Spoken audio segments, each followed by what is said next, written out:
Start. We have given notice of an amendment.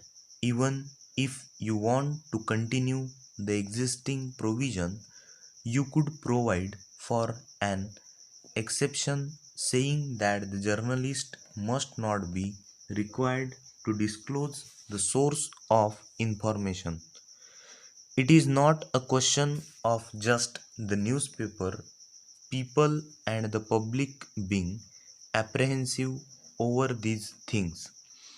Here is a provision which has been expressly put there. Of course, you can say that eminent journalist will be there on the council and that we can expect the leaders of the newspaper world who can be expected to be elected to this council to pay proper heed to the professional standards, but it will be better if you were to put an express provision in the bill itself. Now, the newspapers reflect political opinion of the country and there are bound to be sharp differences, and however much we may try, it may not be always possible to keep within the limits.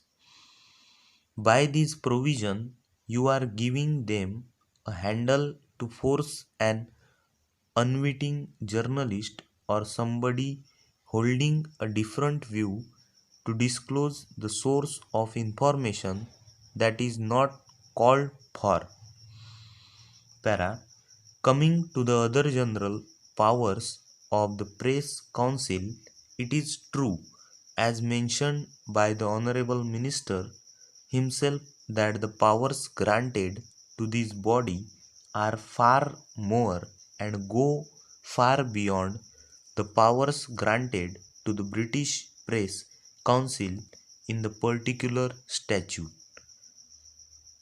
I quite follow that the penal provisions therein have not been called to use, as the minister himself made it clear it is just a sanction.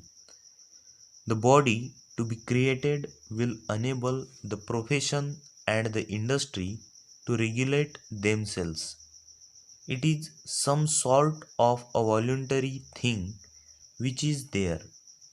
A sanction will have its own way, but then there is this power to summon witnesses and, as I have already mentioned, requiring them to produce documents and other things.